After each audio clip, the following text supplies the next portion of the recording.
Hello, so today's video is going to be about knowing the signs of when you have a calling.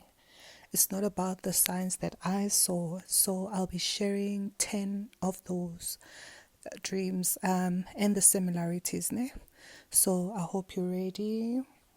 So I'll start with the first one being how Laura o attenda skolo, like ukena skolo.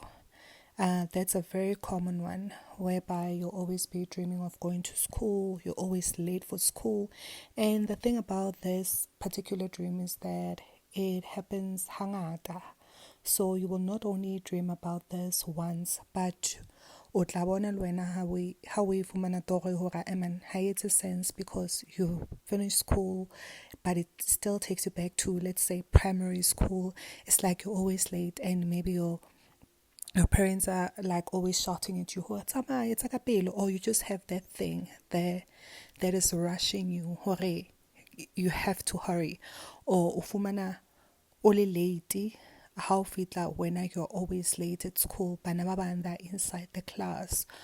If you're in a class, you feel alone and there are people, but inkare olahlile. That's the first sign.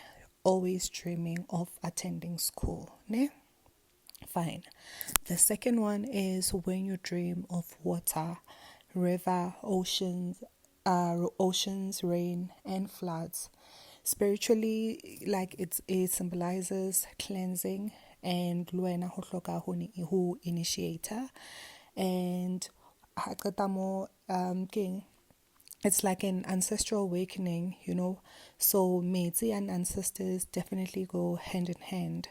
So if umotolonga you dream of those things and more frequently, that is also a sign. And then another one is dreaming of snakes, white animals, and cows. Definitely you are gifted. And then snakes represent wisdom and transformation. And then any white animal, it represents purity, loro o strong, and libating bahao ba ipontsha matla a bona. Cows are African wealth, guidance. Lura happy, your ancestors are trying to communicate with you. Ne? Yeah. And then let's move to the fourth one. So the fourth one is feeling as if like you have these physical vibrations or like meloha wa matha, we put on, and what's happening within me? I feel like I'm scared, but I'm not scared. Or you feel like you have that thing, and it's like I'm trying to think of a word whereby you'll be able to relate to it, because I know I go through it. 14 years later, I still get that, those vibrations, feeling like sometimes it's an exciting feeling, it just happens randomly, whereby not deep, but yeah, something like that. So that's honestly the other way. Along where I feel like when I think of myself, I can try to put it like that. And it often starts in the hands, like feet, and your spine, but you're not in pain. And Luana, you will know you're not in pain. Marwa, feel like the energy. And when it comes to this one in particular, it's something that starts happening at a very, very early age. It doesn't. So as you grow up, you can't even explain it. If somebody sees you being jumpy, you can't even say no, because you can't explain it. But then as you keep growing up, that thing that normally happens, but you would know maybe you'll just be in denial. But I know I experienced it at a very early age, but it's just that. Okay, I won't say Kibadimo, because to be honest, I didn't know Kibadimo, but I knew I had this thing that I do with my body, like vibrating, but I can't even tell what is it. Okay, and then another common one is having unexplained illnesses. Even doctors cannot diagnose, and you'll keep going to the doctor, but it's a scan, ba o ise kae kae, ba o tsamaise madi, and when the blood tests come back, they say they can't see anything, and then you'll be scheduled for these surgeries because now you've been to 20 doctors and they all can't see hore ho etsahalang. Trust me, I personally also know people who went through these things. And then in the meantime, when are you having these headaches, fatigue, skin rashes, or fainting? I know somebody who fainted for the longest time. As soon as they accepted their gift, that person never fainted again. And as much as to tell you, she wanted to leave and quit being letsoara ho twasa, that was the only thing that kept her there, because she saw that ever since she's been to that place, she was no longer fainting, because now she was even fainting on her way to work. So imagine that embarrassment every morning. Yeah. And she says the day where she thought, oh, okay, you know what, when I go back there, because now I'm healed, I'm going back home, I am not going back to that place. That day she fainted even more. She fainted twice, of which normally it was once, but they just decided to show off that day, and she never ever thought about leaving ever again. Yeah, so it's when doctors diagnose you, but nobody can find what is wrong with you. Even when you've tried to run away from this thing, that deep down is like, yeah, ziyakhala. And then number 6 is overwhelming desire to be alone or withdraw. Yeah. Your ancestors can make you feel like you want to be alone. It's like, I don't know, people call it social fatigue. You suddenly want like silence, and that time, how more to silence, you prefer being in like being around people, and you just want nature, you want the darkness, and in most cases you're always taking off your shoes, and you avoid crowds, because crowds to you versus energies, and you don't want people's energies, because you know what that does to your soul. And then lady party, yes, if you're forced to go there, you will feel as if you made the biggest mistake, because you'll feel like, what am I doing here? I should have just stayed at home. And then next week, same thing. Every time you get there, that feeling comes back, oh, I should have just stayed at home. Yeah.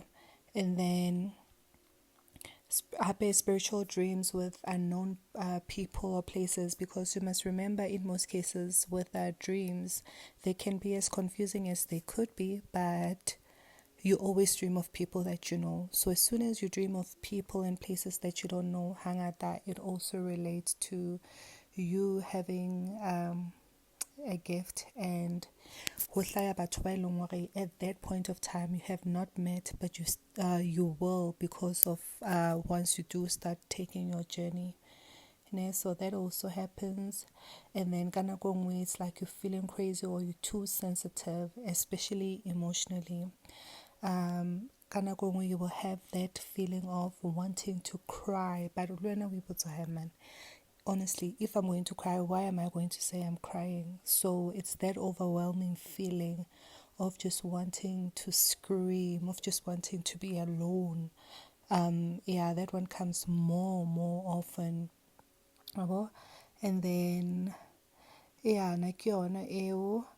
And another one, it's happy with you having a gift, is you dreaming of ancestral clothes, and obone ole meketeng. Yes, that one as well. It's also a sign. And dreaming of bohlalo, which are beads. In isiXhosa, I think they're called inzimbi or inzimbi. So that's also a sign of you having a sangoma, signs. Yeah, because I need to, we know there's prophecy and being a traditional healer, working with bones and whatnot. So na ke yona e leng hore ke refer to yona with all these signs. And then others get to hear voices. And I didn't hear voices, but I've heard Amatwasano who will say they did hear voices. It's like you're you're hallucinating, and you can always feel, I think there's someone here, there's someone close to me. And obviously you can't see them, but others do see visions whereby, oh, no, man. Like, but you have that thing, you're the only one that sees that person, so your visions as well, and happy your hearing, because there are those balongre, their ancestors are able to whisper to them and guide them, and your intuition, once you get open to this, it gets very, very, very strong, as long as you're willing to listen to it, ne? And yeah, so the hearing voice and sensing their presence is number 9. Yeah, and then the last one is the strong pull, like towards water, fire, candles, traditional cloth, and sacred places. Like, even when I say sacred places, in most cases it's always the caves. People will be dreaming of mahaha, ka Sotho re re ke mahaha. So what am I doing at the caves? And yeah, and hape o bone le waterfall. Yes, when they are at the caves, it's always accompanied by seeing waterfall. So caves and waterfall, I can say it falls in the same place, like same number 10, yeah, not with ele body meaty and whatnot, yeah, because this one I know in most cases, if a person says, I dreamt of being komahaheng after, which is waterfall. So always dreaming of that, or wearing sangoma clothes, as I've said. Feet tingling sensation, always wanting to take off your shoes. Yeah, those are the most common ones, not the only signs, but I just wanted to share 10. I had only made a list of 10, so should you have anything that you want to ask me in regards to being gifted, please do DM me on any of my socials. And at the end of every video, whether it being it where I'm teaching Sesotho or not, I do leave my details at the end. And should you also need an online consultation, I also do offer that. Just email me, then I'll give you my proper details. But I hope this was helpful. Yeah, I hope you got all the answers and this was very helpful to you, and I hope it does make difference to somebody. Fela Galaboha, and yeah, stay wonderful. Bye.